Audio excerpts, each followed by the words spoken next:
Militarism, alliances, imperialism, nationalism. Maine. If you teach Year 9 history in Australia, your students can probably recite that. It's almost every single textbook on the shelf. Now ask them a different question. Ask them who decided to go to war, and then ask them when. You'll get silence. Here's the problem. Militarism, alliances, imperialism, and nationalism all existed in 1908. They all existed in 1911, and they existed in 1912 and in 1913, and yet not one of those years produced a world war. So Maine can't be the explanation. It's a list of conditions, and conditions are not causes. This is the first in a series on teaching history content for teachers who are taking on a new topic that they've never studied themselves, or maybe they just need a bit of a refresher.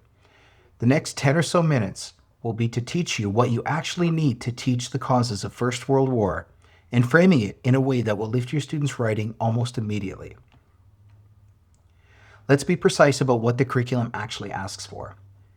ACARA version 9, Year 9 History, the content description of AC9, HH9, K08 reads, the causes of World War I and the reasons why Australians enlisted to fight in the war. 2 halves. This episode is the first half. The second half gets its own episode because it's a completely different kind of history, and it's the half most units skip. Now, look at the achievement standard.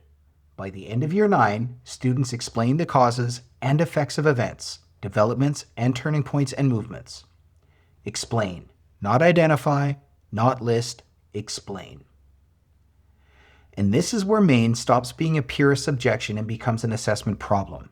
A student who writes, there were 4 causes to World War I, militarism, alliances, imperialism, and nationalism, has identified 4 abstract nouns. They've not explained anything. And against the standard as written, you cannot mark that highly. The mnemonic your students memorize is the thing actually stopping them from meeting the standard or actually bettering it. So let's rescue them, because they're not wrong, they're just incomplete. And the fix is the same in every single case. Add the counterexample. Alliances. The Triple Alliance. Germany, Austria-Hungary, Italy. The Triple Entente. France, Russia, and Britain. Students learn that they should picture a tripwire. One country falls, they all fall. The domino effect. Except Italy was in the Triple Alliance and did not fight for it in 1914. And Britain's commitment to France was left deliberately vague, precisely so Britain could choose. Alliances made escalation possible. They did not make it automatic. Somebody still had to decide. Militarism. The useful version of this is not everybody loved their army. It is the timetables.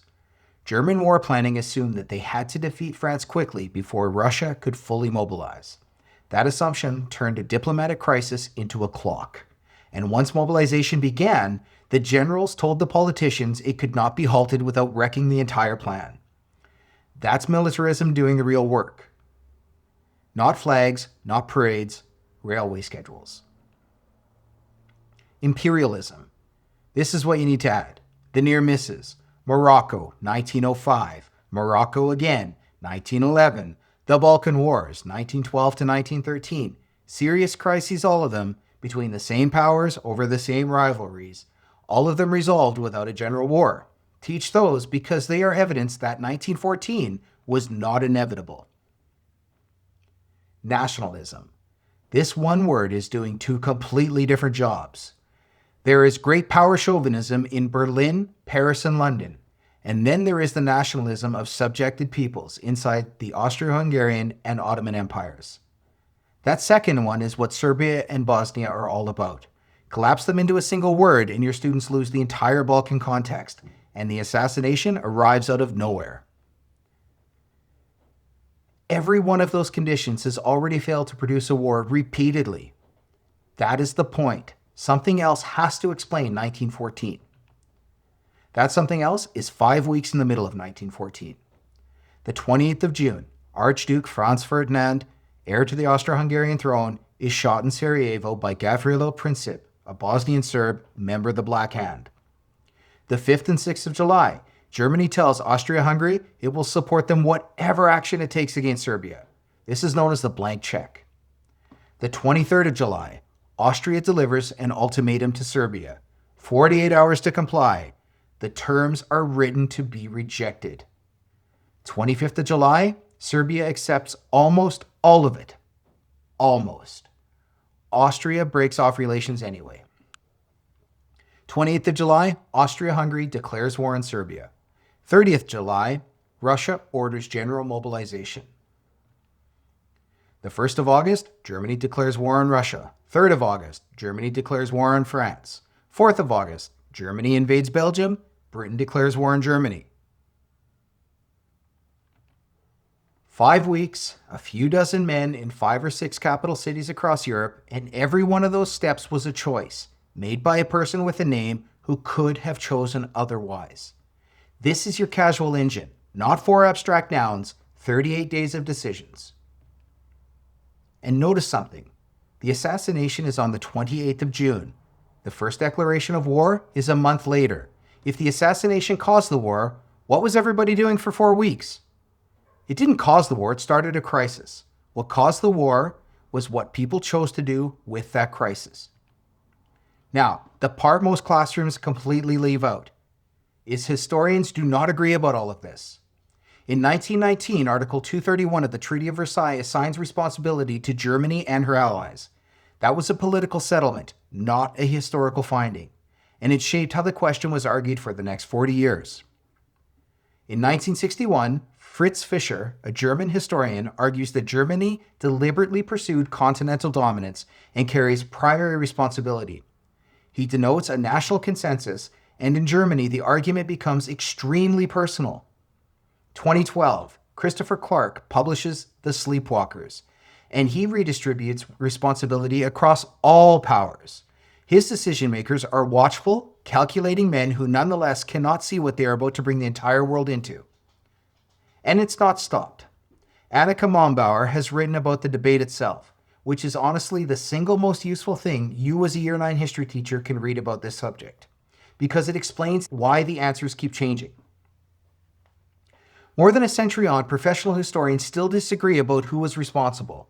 So when you tell your students it is settled, that's not a simplification, it's a factual error about the state of the field. And it's good news for you, because who was responsible for the outbreak of war in 1914 is a genuinely open question, which makes it genuinely good assessment question. So what do you teach on a Monday morning? Well, 2 things. First, teach 3 words explicitly: condition, trigger, and decision. A condition made war possible. A trigger started a crisis. A decision turned that crisis into a war. Give students those 3 categories and make them sort the content into them. That single distinction lifts Year 9 writing further than any amount of extra detail. Second, run the counterfactual. Go back through the July timeline and at each step ask, what if this was done differently? What if Germany refused the blank check? What if Serbia accepts every single term? What if Russia delays general mobilization? Students will learn causation by removing a link and watching what happens to the chain. And if you love Maine, keep it. Just demote it. It's a scaffold for conditions. And the conditions are the first 10% of the explanation, but they're not the whole thing. One source to bring into the classroom, the Austrian ultimatum to Serbia, the 23rd of July, 1914. Just short extracts are enough, not the entire thing. This is an excellent way to teach perspective. It's good for interrogating purpose and audience, and for asking students to read a document against its own intent. It was written to fail. Now, for you, as a teacher, 3 books. The 3 I've already mentioned. Christopher Clark, The Sleepwalkers. Margaret Macmillan, The War That Ended Peace. And Annika Mombauer on the Origins of Debate, Controversies and Consensus. Thanks for hanging out with me for the last 10 minutes. The next episode is the other half of the content description. Why Australians enlisted. It's the half most units skip, and it's where the more interesting history is for us as Australians. Thanks for listening.